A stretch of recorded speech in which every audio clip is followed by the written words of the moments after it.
Bonjour chers internautes. Bienvenue sur votre chaîne Science. Aujourd'hui, nous allons continuer notre leçon sur les applications affines. Nous avons vu les applications linéaires, ce qu'on appelle les images et les antécédents, la définition d'une application linéaire. Aujourd'hui, on va s'intéresser directement aux applications affines. Donc, la première question qui nous obnubile, c'est quoi? C'est la définition de l'application affine. Donc, la première définition. Donc, définition de quoi? Définition d'une application affine. Je devais mettre grand 2 applications affines, mais bon, on comprend qu'aujourd'hui, ce sera une partie réservée directement aux applications affines. Qu'est-ce qu'une application affine?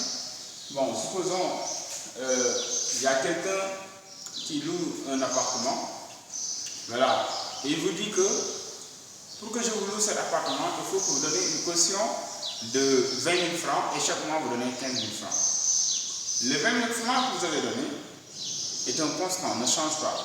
Mais les 15 000 peuvent évoluer. Les 15 000 dépendent du nombre de mois consommés. Si vous avez consommé 10 mois, on prend 15 000 multiplié par 10, mais encore plus les 20 000 de caution que vous avez donné au préalable. Donc, pour trouver la somme totale payée, qu'est-ce qu'on fait? On prend les 15 000, on les multiplie par tout simplement le nombre de mois consommés, nombre de mois, et qu'est-ce qu'on fait encore? Plus les 20 000 francs de caution. Si c'était tout simplement, il n'y avait pas de caution, on donne chaque mois 15 000 sans caution, ça décrit une application linéaire, vous le savez. Quoi? On met f de x égale à f de x et le prix à payer, égale à quoi? Égale à 15 000 multiplié par x, dont x est le nombre de mois. Donc ici on dit 15 000 multiplié toujours par le nombre de mois donne le prix à payer, f de x. À la place de x, f de x aussi on peut mettre y égale 15 000 multiplié par x.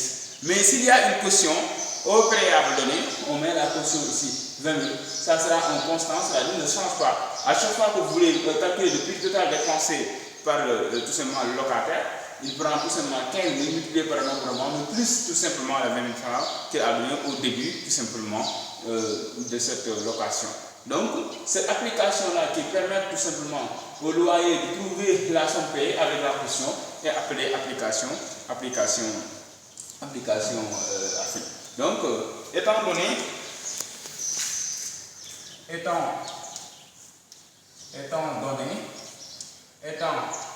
A et B derrière, la correspondance, à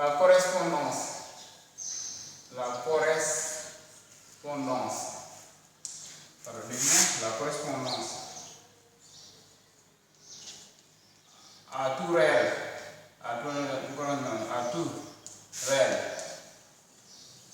x et y tel que la correspondance est telle que y égale à x plus b est appelée application affine,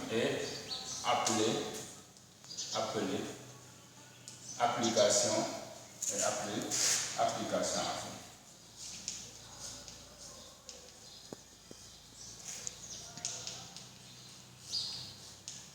Appelée application affine. Donc, le A que j'ai mis ici, je vais le mettre ici. Le B que j'ai mis ici, en rouge, je vais le mettre ici pour le signifier. A est appelé coefficient directeur. Coefficient directeur. Aussi, on peut l'appeler taux de variation, ça dépend. Et le B est appelé ordonnée à l'origine. Ordonnée à l'origine. Vous vous dites pourquoi on appelle B ordonnée à l'origine, pourquoi A est le coefficient directeur, comment déterminer A, tout ça on va répondre à ces questions-là qui vous obnubilent en continuant tout simplement le cours. Vous allez avoir des réponses sur ça. Donc, si vous avez une application de cette formule, ax y égale à ax plus b, b c'est un constant qui ne change pas, x c'est tout simplement une variable, y nous permet de trouver tout simplement la valeur de cette expression. Donc, est appelée une application linéaire. Exemple d'application affine. Exemple, on va prendre quelques exemples pour vous montrer que ça, ce sont des applications affines. Vous voyez que si par exemple nous avons y, j'écris avec la crête blanche, c'est mieux, y égale racine de 2x plus 9. Ça, c'est une application affine avec racine de 2 qui représente le a, qu'on appelle le coefficient vecteur, et 9 qui représente le b, qu'on appelle l'ordonnée à l'origine. Et on peut mettre aussi, à la place de y, on peut mettre f de x. On peut mettre f de x égale à moins 2x seulement. Et vous vous dites que oui, ça c'est une application linéaire. Vrai, c'est une application linéaire, mais je sens que toute application linéaire est affine. Mais toute application affine n'est pas linéaire. Pourquoi? Parce que l'application linéaire, c'est une application affine dont l'ordonnée à l'origine égale à 0. Comme 0 est un élément insignifiant ici, on efface. Donc, toute application linéaire, prenez cette propriété. Toute application linéaire est affine. Mais la réciprocité n'est pas valable. C'est-à-dire qu'il ne faut jamais dire qu'une application affine est linéaire. Donc, ça c'est une application linéaire, mais à la fois une application affine. Donc, voici les exemples que j'ai pris. Mais aussi, on prend le g de x comme exemple égal à 2. Vous vous dites, oui, où est le x? Oui, c'est une application dont le x est égal à 0, raison pour laquelle on se retrouve avec le b seulement, il n'y a pas le a est égal à 0, donc ce sont des exemples des applications affines. Donc continuons un peu. Donc nous allons voir ici ce qu'on appelle le sens de variation. Le sens de variation. Le sens de variation. Le sens de variation. C'est quoi le sens de variation? C'est de dire est-ce que l'application là que vous avez est croissante, c'est-à-dire qu'il est ascendant, voilà, quitte l'origine ou quitte un point pour monter vers la haut, ou si vous représentez l'application décroissante, c'est-à-dire que quitter le bas ou quitter la haut vers le bas, ou constante, c'est-à-dire que c'est une application qui est comme ça. Si c'était dans un repère, voilà, je vais dresser un repère, mais je vais attendre la représentation. Mais si vous avez un repère comme ça, je dessine un petit repère, on dit que par exemple l'application qui commence ici, ou qui commence ici, et qui tend vers la haut, on dit que cette application-là est croissante. Voilà. Mais si c'est une application qui quitte la haut pour venir en bas, comme ça, on dit que c'est une application décroissante. Maintenant, si c'est une application qui n'est ni croissante, ni, par exemple, qui prend cette année seulement, qui ne décrit même pas une courbure, dans ce cas-là, on dit que c'est une application qui est constante. Donc ici, on dit que c'est constant. Donc voici la différence entre les applications. Mais ça dépend de quoi? Sur quoi devons-nous juger tout simplement le sens de variation? C'est ce réel A là. Donc, soit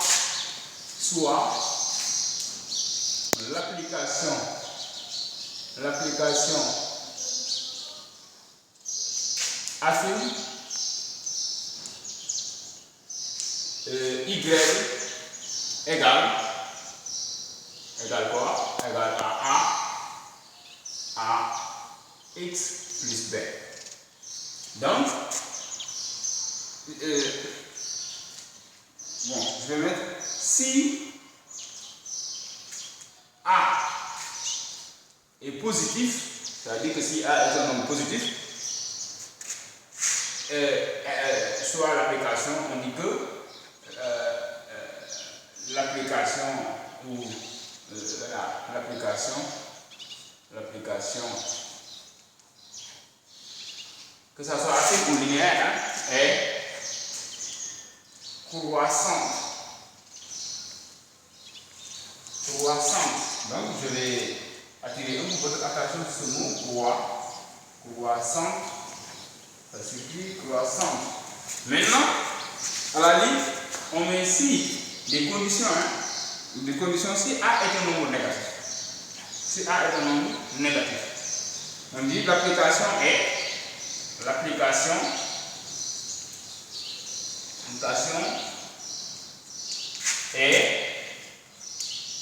comment? Décroissante.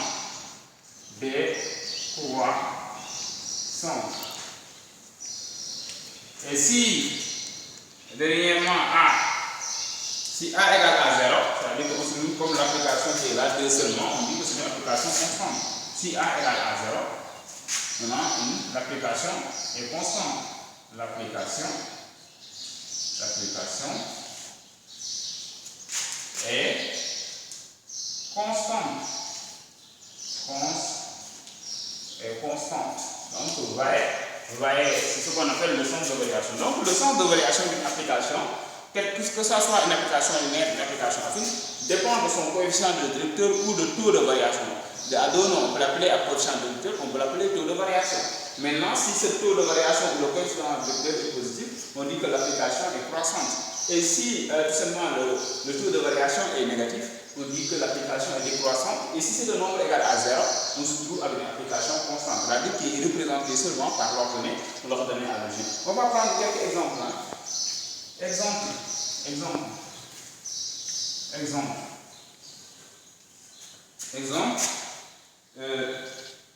F de x égale à racine de 3 moins 1, x plus 2. On demande est-ce que cette application est croissante et le sens de variation. On demande donner le sens de variation de cette application. C'est une application affine dont le A est représenté par ce nombre-là. Donc le A, on va l'écrire en rouge pour dire que voici le A. Le A est là, on dit A, x plus B, et B égale à 2, le A égale à tout ça. Donc, pour connaître le sens de variation d'une telle application, qu'est-ce qu'on va faire? Est-ce que ce nombre-là est un nombre positif ou négatif? Vous l'avez appris au niveau des racines carrées. Comment faire? Il faut élever, faire la différence de ces carrés-là.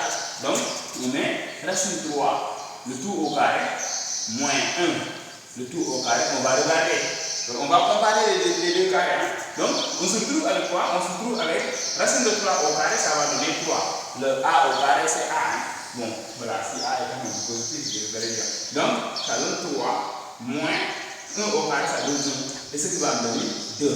Donc, racine de 3 moins 1, ça donne 2. Donc, ce nombre-là, cela veut dire quoi? En conséquence, on dit que ce nombre-là, racine de 3, je l'écris en rouge, là, racine de 3 moins 1, comme ça, ce nombre-là, est quoi? Est positif. Pourquoi positif? Parce que le 2 est positif. Lorsque j'ai comparé les carrés, je prends ce nombre-là au carré moins le nombre-là au carré. Même s'il y avait ici un plus, cela veut dire que ce nombre-là est directement positif. Pourquoi? Parce que la somme de deux nombres positifs, le racine carré est positif et ce nombre-là est positif. Mais il y a un moins. C'est ça qui, tout simplement, engendre l'incertitude et raison pour laquelle il faut élever, comparer les carrés. Si je trouve un nombre positif, cela veut dire que ce nombre est positif. Si c'est un nombre négatif, cela veut dire que ce nombre-là est négatif. Comme j'ai trouvé un nombre positif, je dis que ce nombre-là est positif. Donc, comment est F? Lorsque le A est là, le X est là, le A est positif, donc F. Donc, pourquoi F? Parce que l'application, on l'a nommé F. Je dis qu'on peut nommer Y, c'est à la place de F, on peut le mettre. Donc, F de X est comment? Est croissant. Donc, F de X est croissant. Donc, on peut vous donner exemple 2, G de X égale moins racine de 2 sur 3x plus 2. Donc, si on vous demande de donner le sens de variation de cette application, où est le A? Le A est là. C'est tout le nombre qui se colle directement à X, c'est le A. Il est là. Donc, il y a un signe moins, n'oubliez pas. On sait que la racine de carré de nombre est positif, ce nombre-là est positif. Comme il y a un signe négatif, ça veut dire que tout cela est négatif. Chatouillé par le signe négatif qui est là. Raison pour laquelle on dit que moins racine de 3 sur moins racine de 2 partiellement sur 3 est un nombre négatif. Vous voyez? Donc F est décroissant. Donc, pas F, c'est G. G est décroissant. Et je donne un autre pour que vous ayez une application constante. H de x égale à, voilà, 3 moins, voilà, racine de 7, cette application-là, 3 moins racine de 7. Bon, il n'y a pas x, vous voyez, il n'y a pas x, c'est 3 moins racine de 7 seulement. On dit que c'est un nombre constant, donc il n'y a pas la a, c'est pas la peine que j'écris la a, donc h est constante, h de x est constante. Pardonnez-moi d'avoir écrit constante comme ça. Hein.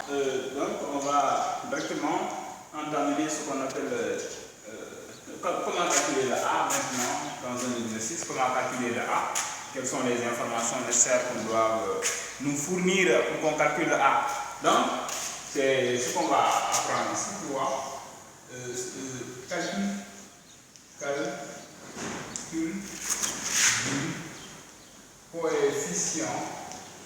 du coefficient directeur.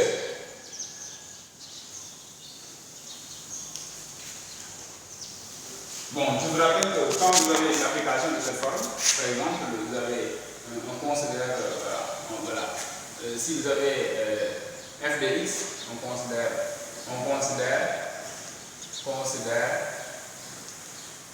quoi f de x ou y, ça dépend de vous-même, vous pouvez mettre y égale à ax plus b. Ce qu'on se pose la question, c'est comment calculer la a. Comment calculer la a dans un exercice, c'est ça qu'on va voir. On considère cette application f de x égale à ax plus b. Donc on va calculer l'image d'un réel x pour l'antécédent, l'image de x1. Voilà. On conçoit que voilà, il y a deux réels qui appartiennent, qui ont une image. Voilà. Et ici, je veux mettre y à la place de y, c'est f de x. Pour f de x égale à ax plus b. On considère la place de y, mais je mets f de x ici. Hein. On considère l'application y. C'est la même chose de dire f de x égale à ax plus b, parce que le y, c'est prendre la valeur de f de x.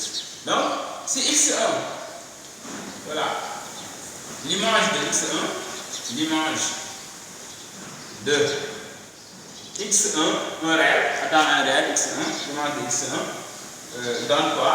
F de x1 est quoi? Ça veut dire que est 2 points f de x1. F de x1, à la place de x, on remplace x1 égale à x1 plus b. Je pense que vous avez compris. L'image d'un nombre, c'est de remplacer x par sa valeur et trouver le nombre. Donc je prends que cette valeur-là égale à x1, je calcule son image, ça me donne ax1 plus b. Donc l'image d'un réel x2, l'image d'un réel x2, l'image de x2 est quoi? Quelle est l'image de x2? Est f2 x2 égale à x2 plus b. Vous voyez? Maintenant, qu'est-ce que je vais faire? Calculons f de x1. f de x1 moins f de x2 va donner quoi? Va donner, comme f de x1 c'est ax1 plus b, ax1 plus b, moins f de x2 c'est ax2 plus b, je mets les parenthèses avec des signes moins, ax2 plus b. Maintenant, f de x1 moins f de x2 égale, vous voyez, ax1 moins b, je vais développer, ax1 plus b moins ax2, après le signe moins, quand on développe, c'est moins b1, donc plus b moins b, ça donne 0. Raison pour laquelle on a f de x1 moins f de x2 égale à ax1 moins ax2. Donc dire f de x1 moins f de x2 égale à ax1 moins ax2, c'est la même chose de dire que ax1 moins ax2 égale f de x1 moins f de x2. Donc je peux commencer par ça là. Je dis ax1 moins ax2 égale à f de x1 moins f de x2. Donc c'est la même chose de dire que ça égale à ça. C'est la même chose de dire que cette règle-là égale aussi à cette fonction-là. Donc, ici, qu'est-ce que je vais faire? Comme c'est le même A, je peux factoriser par la A. J'ai A, facteur de quoi? X1 moins X2 égale à f de X1 moins f de X2. Ce qui va donner A égale à combien? A égale à f de X1 moins f de X2 sur X1 moins X2. Et ça, c'est ce qu'on appelle le taux de variation. Donc, voici comment on calcule le taux de variation. Connaissant l'image d'un nombre ou l'antécédent d'un nombre et l'image d'un autre nombre ou l'antécédent d'un autre nombre. On va prendre un exemple. Donc vous n'avez pas besoin de tout ça, c'est une démonstration pour arriver à cette formule-là. C'est la formule qui est capitale. Donc quand on vous demande de calculer le taux de variation, c'est cette formule-là que vous allez utiliser. Donc c'est à mémoriser, c'est une formule à mémoriser. Donc on prend un exemple. Soit g de x égale, c'est une application, soit g de x égale à, voilà. Même si on ne donne pas g de x, parce que je ne veux pas vous donner g de x, c'est que vous pensez qu'à chaque fois on vous donne l'application g de x égale à x plus b. Même si on dit trouve une application affine, trouve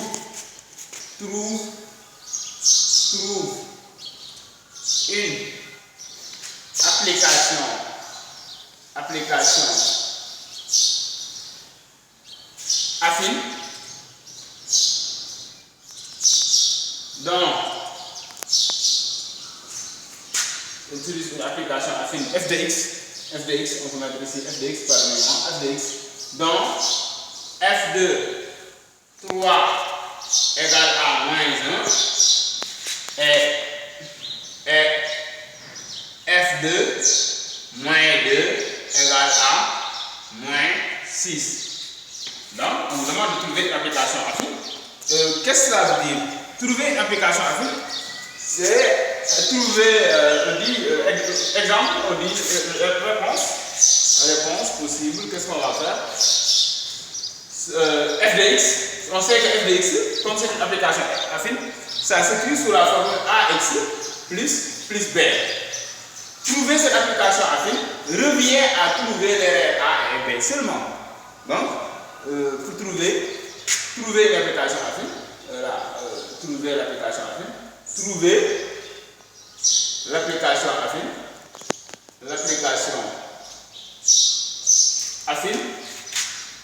c'est quoi? C'est de chercher,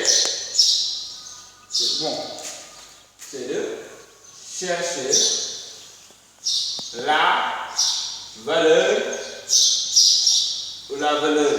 de A et la valeur de B. Donc, si vous trouvez A et B, vous avez l'application affine. Donc, comment trouver A? C'est la formule-là qu'on va utiliser.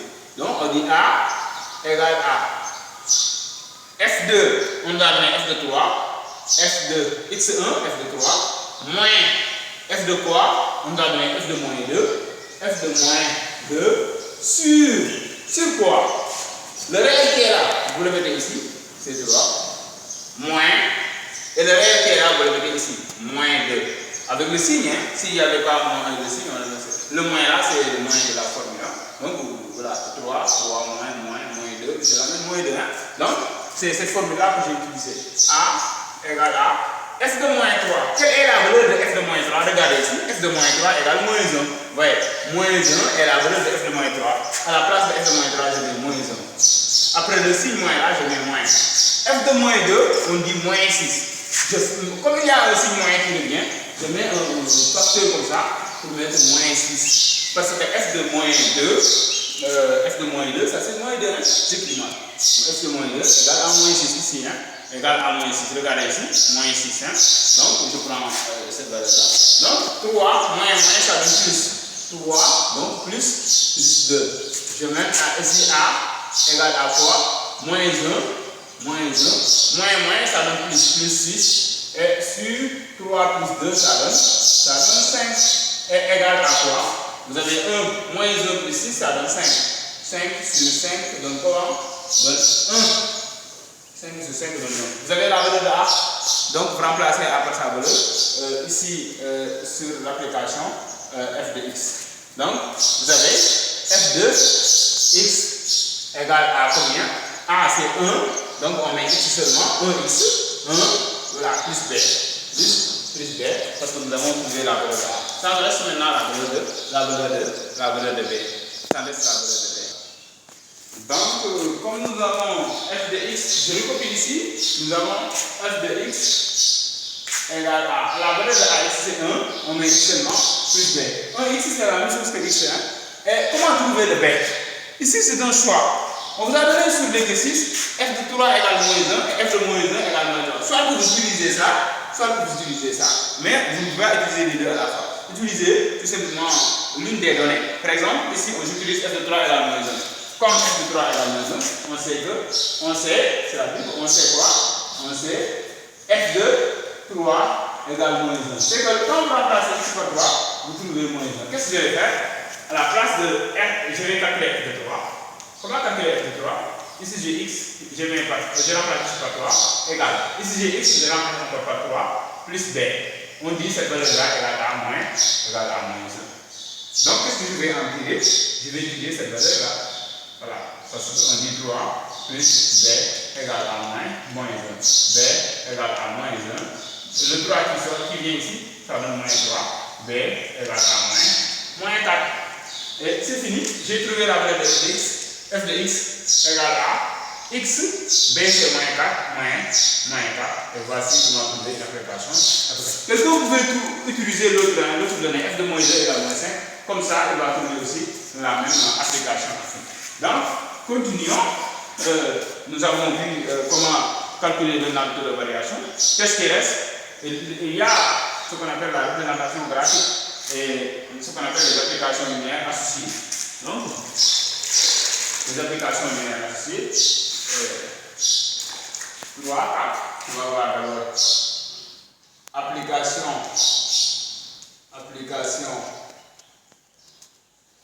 linéaire associée. C'est une application linéaire associée à une application affine. C'est-à-dire, bon, ça c'est pas difficile. Hein? On dit soit f de x égale à ax plus b. On appelle application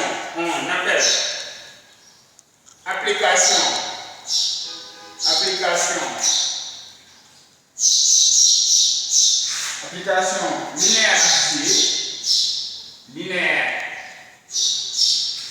associée. La fonction ou l'application, la fonction linéaire, la fonction linéaire g de x tel que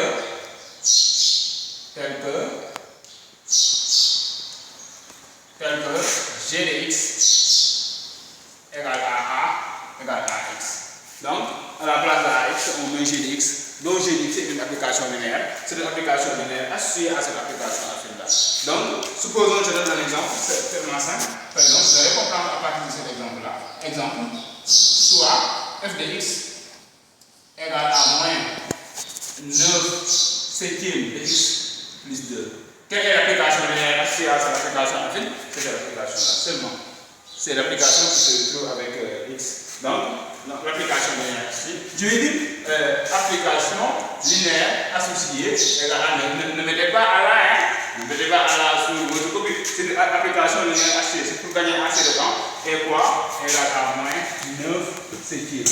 Donc, de x qui est une application linéaire, mais associée à une application linéaire. Maintenant, exemple 2, si on vous donne f de x égale à 9 seulement, il n'y a pas de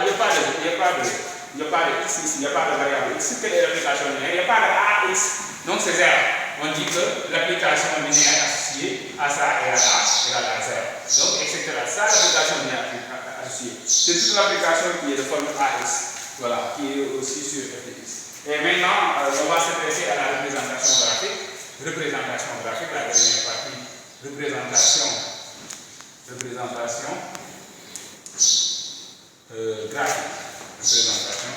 graphique. Voilà. D'une application donc, ici, il s'agit d'avoir un repère.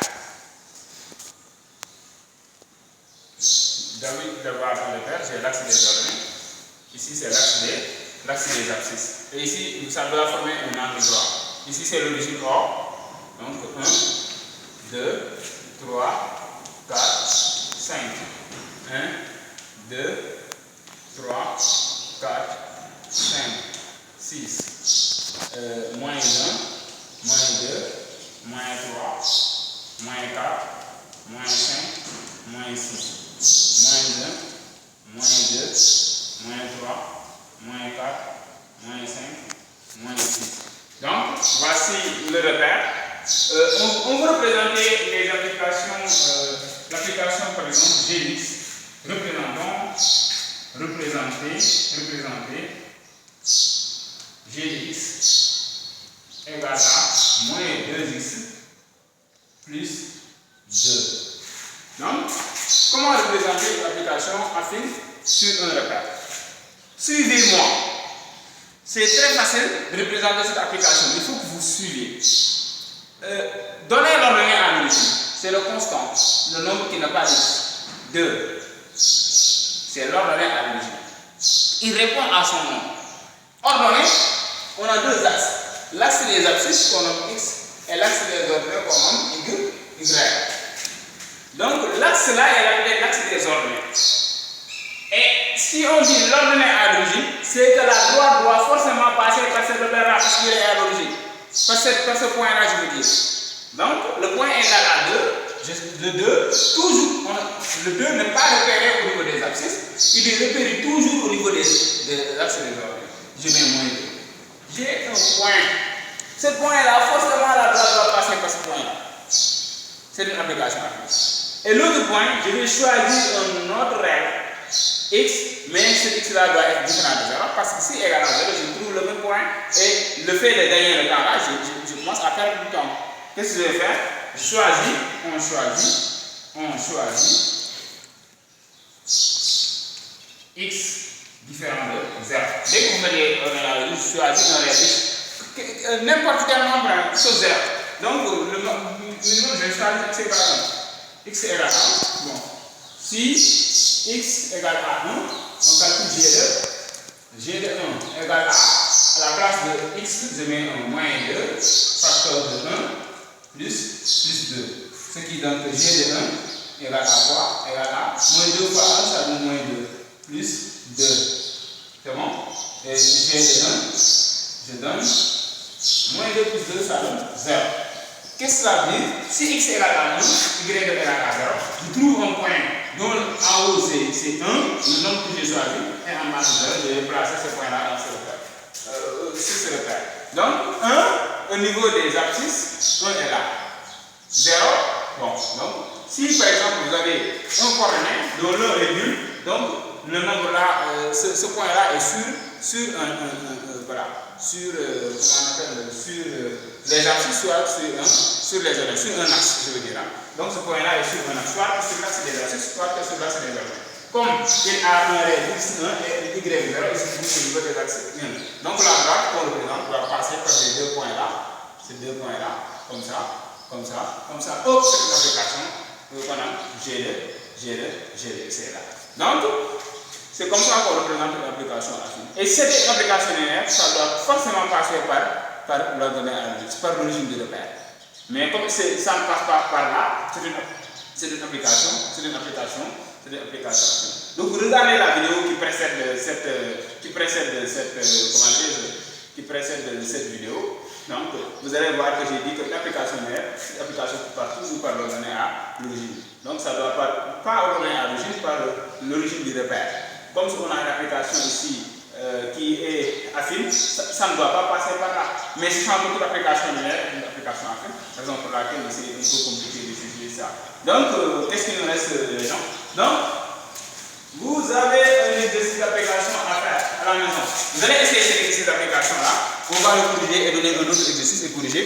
La prochaine vidéo elle sera réservée à la correction de certains exercices. Donc, l'exercice c'est quoi? Exercice d'application. Déterminer l'application affine F par laquelle l'image de 2 est 4. Et à moins 1, on m'associe moins 5. Vous trouvez cette application. C'est de faire sorte que vous avez f de ça égale 9, f de temps égale 9, et vous cherchez le A. Et B, G dont la représentation graphique est une droite qui passe par A de coordonnée 3, moins 2, ça c'est moins 2, hein, et B de coordonnée 5 et 4. Et H défini par H de X égale AX moins 5 et par laquelle l'antécédent de moins 2 est égal à moins 3 4. Vous avez le B, ça reste là. Mais par laquelle l'antécédent de moins 2 est moins 3, moins 3, moins 3 4. Donc vous pouvez essayer cet exercice-là. Une fois que vous l'avez essayé, prochaine vidéo, vous allez, vous aurez tout simplement des informations sur la correction. Si vous avez trouvé, vous le saurez. Si vous n'avez pas aussi trouvé, vous allez vous rectifier, sachant que c'est pas difficile. Donc, chers élèves, chers internautes, c'était tout ce qu'on pouvait dire sur la deuxième partie sur les applications affines. Donc, la troisième vidéo sera réservée à la correction des exercices et seulement la quatrième, ce qu'on appelle application affine par intervalle. Donc, suivez les cours, abonnez, partagez et c'est que nous sommes là pour vous. Nous sommes là pour vous donner le peu que nous avions. Donc, à la prochaine.